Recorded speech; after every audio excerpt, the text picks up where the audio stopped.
Death Valley. We stayed at the K7 Bed and Breakfast. It was somewhat understaffed an hour from Death Valley. The breakfast sandwich, burrito, pancakes, eggs, sausage, French toast were not actually offered. It instead offered some perishable foods and milk. There's many different options to stay about an hour away from Death Valley, but to be closer, there's really only a couple options that range from mid 200 to more than $300 per night. Here's a scale model of Dante's Peak. We're here. Badwater is the city and major landscape point, and then this whole thing is Death Valley. So let's see it. Are you here?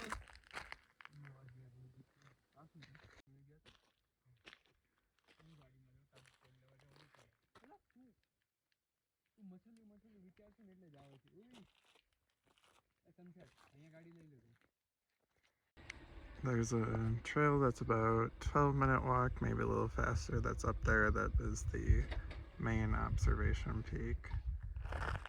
But there's also on the other side a little trail to the more other side. I think these are all part of the Black Mountain Range that extends from California, which we're in now, to Nevada and Utah. You actually don't have to pay for the national park cost of Death Valley. There was no place to put money or an attendant. Beautiful.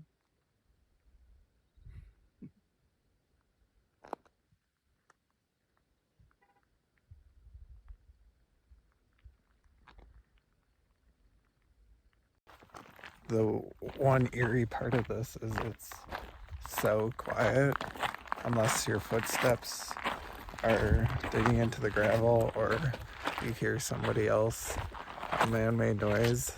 There was nothing. Maybe a small gust of wind, but silence otherwise.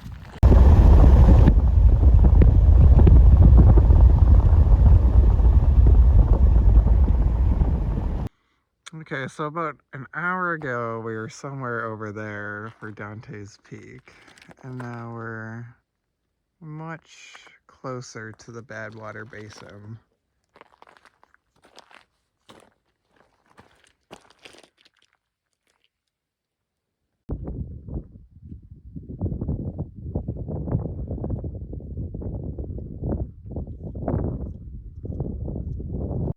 We are more than a little below sea level. You can't really see that sign, but it says sea level. So Death Valley is not only the lowest place in the Western Hemisphere, but the driest place in North America.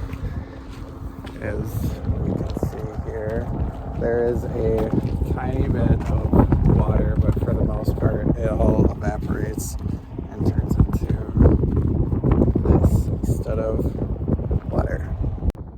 So it's 106 degrees of dry heat, but every time the wind blows it feels like a sauna is just knocking you out. Legend has it that a surveyor from a long time ago had a mule or donkey that was trying to drink this area. He was trying to get the mule to drink it because there's hardly any water anywhere else, and the animal refused, and so they called the area Badwater. It wasn't poisonous or anything, but it's so salty that the animals didn't want to drink it.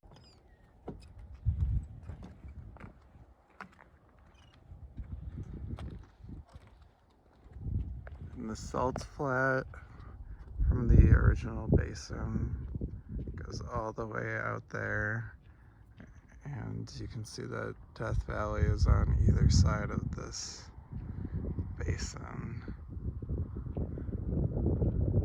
So if you think of a salt body of water and then add a lot of heat, you get salt.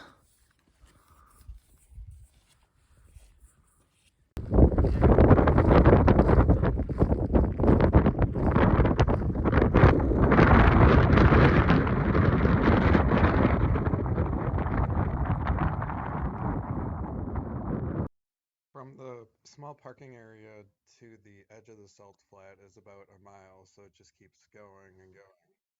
We did not go that far.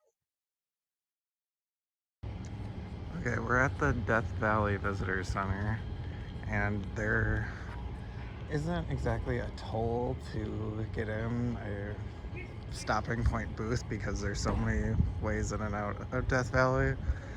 But if you do pay, which I think most people do because it's a national park and needs the money, there is a map that you get, but you can also get that just from outside. And then there's also a parking pass that they'll give you, which I don't know how much they enforce that or can enforce that, but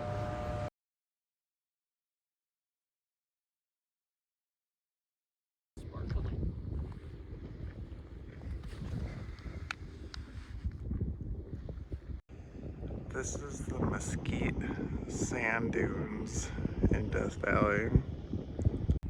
These mesquite plants or trees have long roots that allow them to search for the little water that they may have.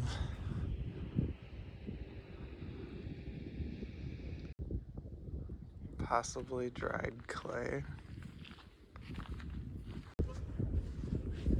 Sand dunes typically need a couple things to form. Obviously the sand, but they also need a specific wind pattern that cuts through and creates the different forms of dunes. And also something to stop the wind, like the mountains causing it to not just push all the way through, but form up and stop at some point.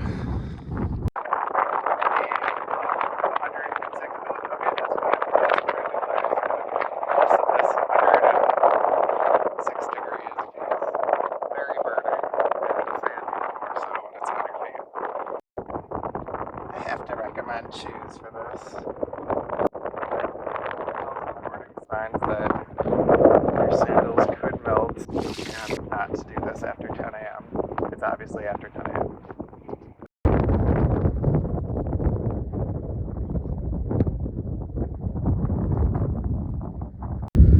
Yeah, I would say this burns. Lots of growth in the desert here. This is the historic town of Rhyolite, or you could call it a ghost town. It is actually in Nevada near the town of Beatty, and with that it's outside of the Death Valley. Death Valley is over there past the Armgosa mountain range. With that, it's about 20 degrees cooler because of the Death Valleys. It kind of is a heat sink, so when the heat rises, it has basically a invisible ceiling where the heat goes back down and then recirculates, making it hotter each time. And being out here, it feels so much cooler at 85. You can camp here during the day. There is a cemetery around here, and so you can't camp overnight because of the ghosts, obviously. This is the train depot that serviced railroads in Rhyolite. It actually did 3 different railroads, but unfortunately by the time it was built, the mining boom was basically over. And so it turned into a casino with working girls in that second floor, but pretty much went out of business. And the only reason it's still here is because it was too hard to move from here to Beatty. You'll see a bunch of the other buildings, they basically moved to Beatty. Here's an example of the Union Pacific rail car that would have gone through that. In general, Rhyolite had a couple buildings, mostly just foundations. They do have a free museum that I feel like people go to just because they drove an hour out here. The drive itself, I suppose, is worth it, but I don't know if you would really want to go here.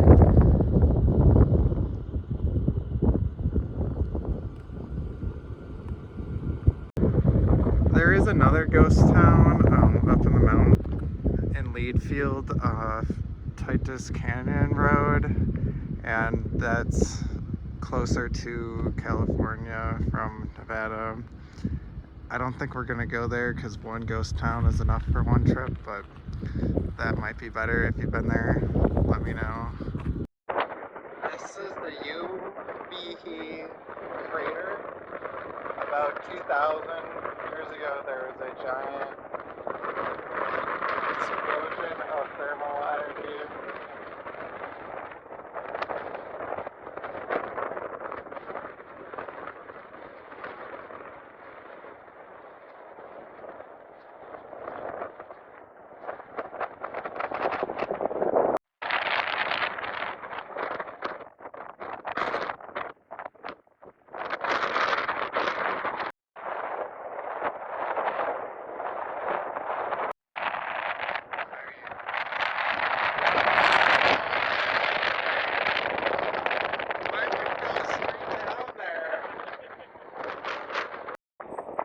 Well, it's more than a little windy.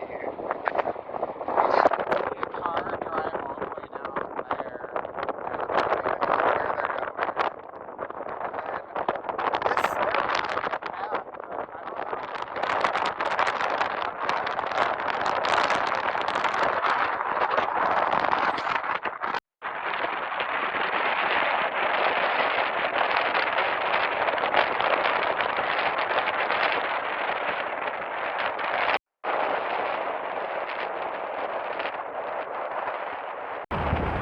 This is Borax Harmony Works.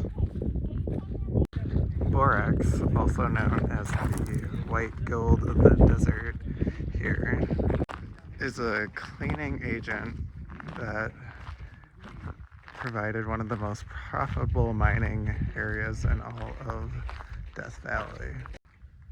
Typically, this borax would be shipped in these containers along with a water tank by a team of 20 mules, and they would be pulling it from Death Valley all the way to Mojave for 165 miles until it could get to a railroad and then be further distributed for production. Gathering borax was more akin to picking agriculture or rice than mining. It was just dug up or grabbed from the surface of a salt deposit, and then they used this to settle out the byproducts and make it refined. This is the Devil's Golf Course, which I really did think was a golf course in the middle of Death Valley. I realized that that sounds stupid, and I was thinking, wow, somebody's making a green space in the middle of nowhere for golf. That seems dumb. They didn't. That was my bad.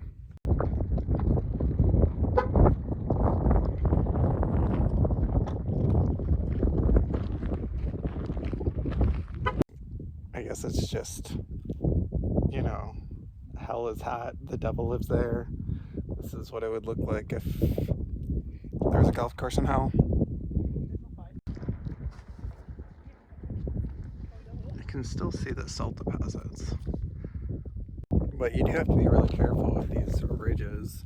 They're pretty brittle, and the salt formations, while seemingly hard, if you're stepping on it, it can break off into these pieces.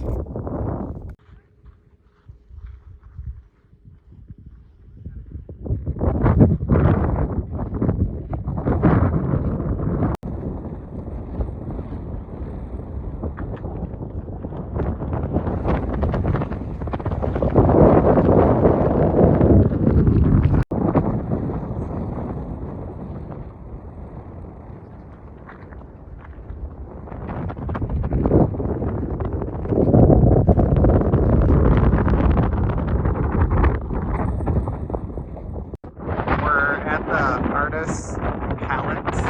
It's a overlook on the Artist Drive, and it's actually raining in the driest place in America, which makes us either very lucky or very unlucky. Now, if you think of paint, there's actually a lot of chemicals in paint, especially a while ago. For example, titanium white or cobalt blue, they still make those, although in the US they do, and they have a warning. In Europe they won't actually make cobalt blue with real cobalt anymore. So this over here could be what's made out of titanium white or zinc white.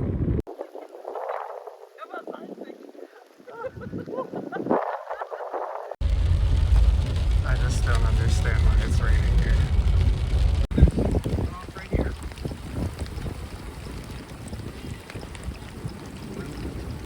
You can see how it would flash flood. This is just the street that's coming from this kind of flash flooding.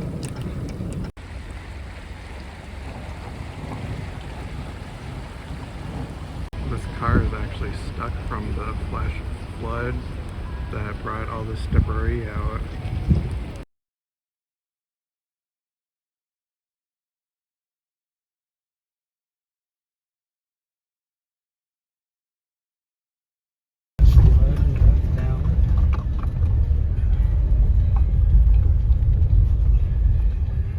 And these SUVs being also careful. If I got stuck and died in in Death Valley, I'd want it to at least be a cool hiking adventure, not because there was too much gravel on the road.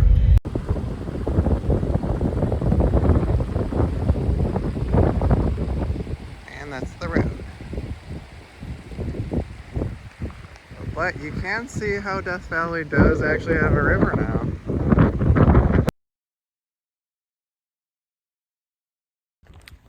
I just peed and I am not dehydrated for one of the few times here.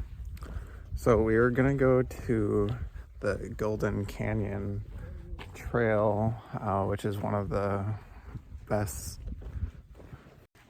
trails around, but that was in the road that we saw it last night, super washed out with all the gravel, and so the road was closed. Even though on the website today it didn't say closed, I don't know. We're gonna go to Zabriskie Point, and that's as far as we've gotten here. It'll be up this path, and hopefully a good viewpoint, but a little disappointing to come the hour drive and not have it be open.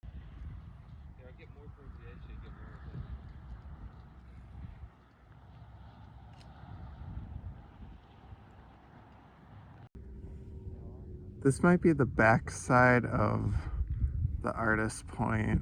Yeah. Yeah, that trailhead goes through there. See where those people are. And then just saw some people walk out through there. So, yeah, you can see a couple more people. And then that connects to the Golden Canyon Trail that was closed from that entrance.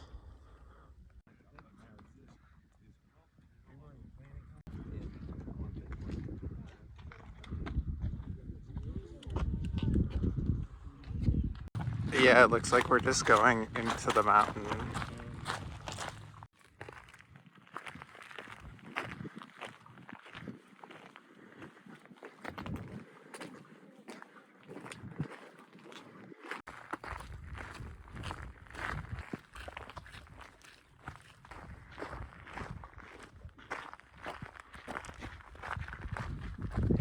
It's interesting to see the different colors up close of this red, kind of yellowy, white, more blue. There's the Zabriskie Point way up there. And now we're in the yellow kind of canyons. And then the trail goes way back up there and around in there. I don't know if we can do that.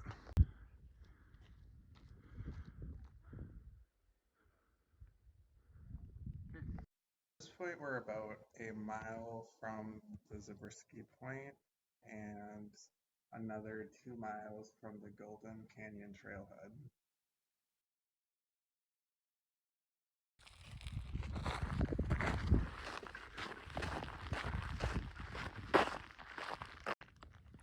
We are officially on the yellow.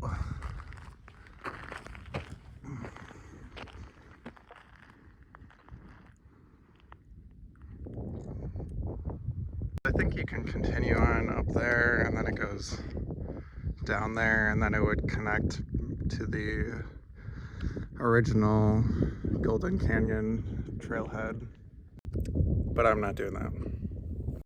We'd walk back because we gotta go to the airport. This is the official map from the Death Valley National Park. And so this whole area is Death Valley. This line is the Nevada-California border. And we came from Pampa or Las Vegas comes from the right here, and then you eventually get to this area. And so I'd recommend day one, take this first left onto Dante's View, and then you can get kind of an overview of the whole area. Then if you're in this area, it doesn't really matter if you see Zabriskie Point there or later, but I would do the Artist's Palette, the Devil's Golf Course, and Badwater Basin all in one. You could either start a hike from the Artist's Palette area, or you can go like we did from Zabriskie inwards. And I'd also get the map in Furnace Creek. That's the main visitor center. The Borax Works is right there as well, so you could do that at the same time. Then at a separate day, I would do all the other ones together since they're a little further away. So the main things we saw were the Mesquite Flat Sand Dunes, the Ubehee Crater, the Scotty's Castle was closed, and like I said, I wouldn't necessarily recommend the Rhyolite, Ghost Town, or Beatty. Two other recommendations I've heard are the Father Crowley Vista Point and then the Charcoal Kilns. These again are pretty out of the way, so it will take several hours to get there.